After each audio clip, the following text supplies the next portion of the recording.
सबसे पहले इस परिसर को अभिनंदन, जिसमें मैंने सीखा संघर्ष क्या होता है, जीवन क्या होता है। जीवन और संघर्षों की इस पाठशाला को नमन। और इस मंच पर संघर्षों के पर्याय बहुत ही आदरणीय रमेश सिंह सेंगर जी का अभिनंदन करता हूं।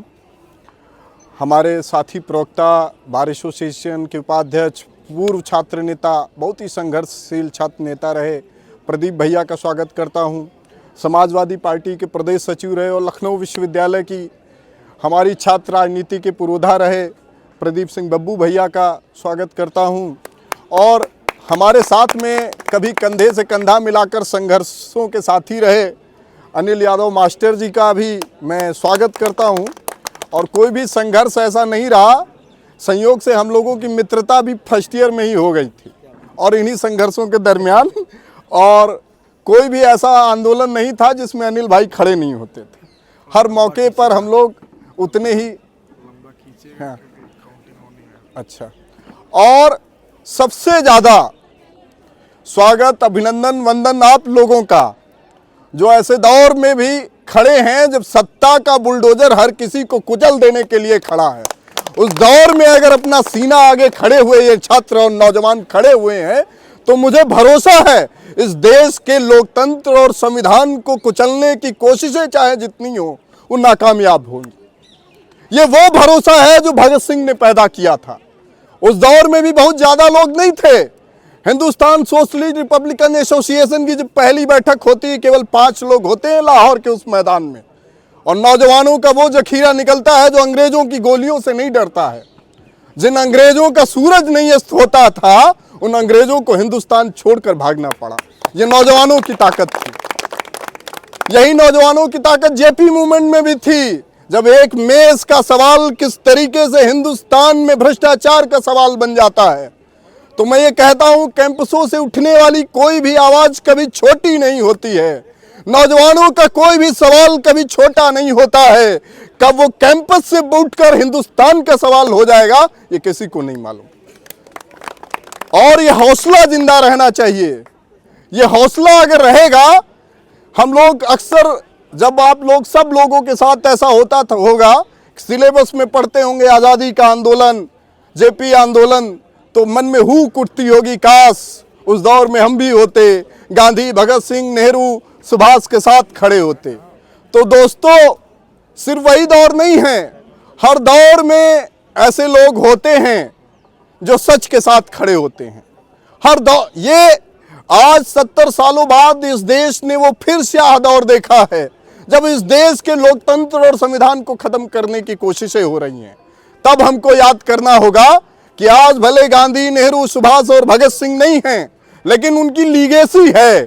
उस लीगेसी के साथ हमको खड़े होना है और हमको ये आवाज देनी है कि इस देश के लोकतंत्र और संविधान को इस देश के पुरखों ने जो अपनी हजारों हजार कुर्बानियां देकर बचाया था, आज उसको बचाए रखने की जिम्मेदारी हम सब छात्र नौजवानों पर है।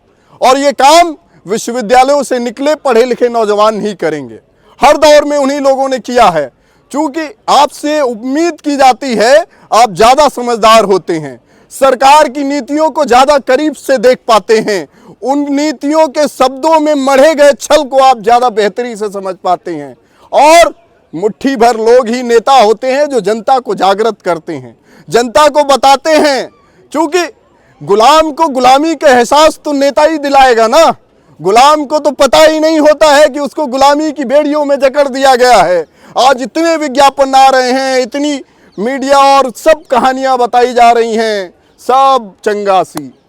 लेकिन ये बताएगा कौन कि आप जो कैरियर बनाने विश्वविद्यालय में आए हैं ना, वो कैरियर संसद में कब का दफन कर दिया गया है। कब का नौकरियों पर कलम चला दी गई है कि अब सरकारी नौकरियों का जमाना खत्म हो रहा है। अब ठेके पर मजदूर बनने की तैयारी करिए अंबानी और अडानी के।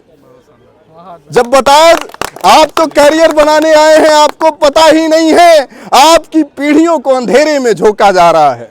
आने वाली पीढ़ियों को ये मालूम नहीं होगा कि उनको 5 किलो राशन के लिए बना दिया गया है।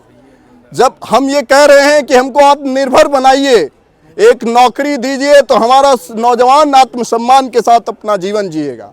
वो भीख में राशन, वो ये नहीं चाहता है कि वो किसी पर निर्भर रहे। वो भी इस देश का, इस राष्ट्र का राष्ट्र निर्माता बनना चाहता है। वो कंधे से कंधा मिलाकर अपनी रोजी रोटी के लिए संघर्ष करना चाहता है। वो जिस भी रूप में हो, छात्र हो, नौजवान हो, किसान हो, मजदूर हो, सैनिक हो, हर रूप में इस देश की सेवा करना चाहता है।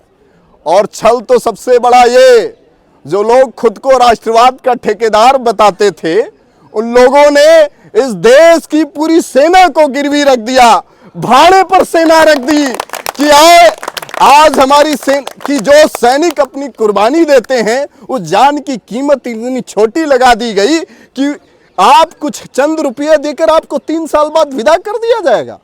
जो सेना के जवान हमारे लिए विरासत होते थे, हमारे लिए धरोहर होते थे, जब उनको भी नहीं छोड़ा तो ये किसको छोड़ेंगे? ये बात बताने और समझाने की ज़रूरत है।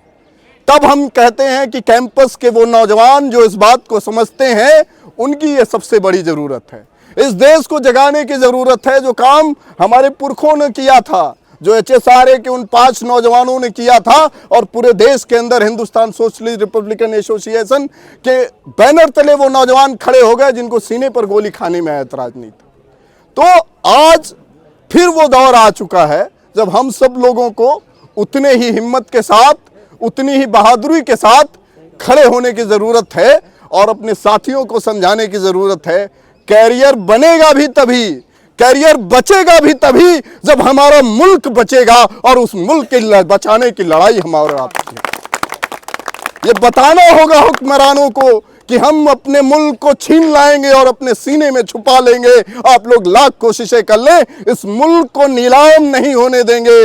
इन नौजवानों के भविष्य को, इस हिंदुस्तान के भविष्य को हम नीलाम नहीं होने देंगे। ये हमारी पहली ज़रूरत है, जो हमारी शिक्षा ने सिखाई है, जो हमें इस विश्वविद्यालय ने सिखाई है, जो हमारी पीढ़ियों ने सिखाई है।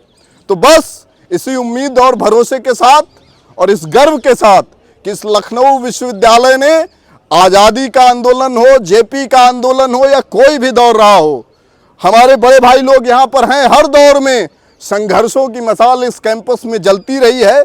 इतने दमन के दौर में भी आप इतने लोग खड़े हुए हैं, ये बहुत बड़ी बात है, ये फक्र की बात है, और इस पर मुझे नाज है, इस पर मुझे नाज है। इसी के साथ शुक्रिया, धन्यवाद। जय हिंद, जय भारत।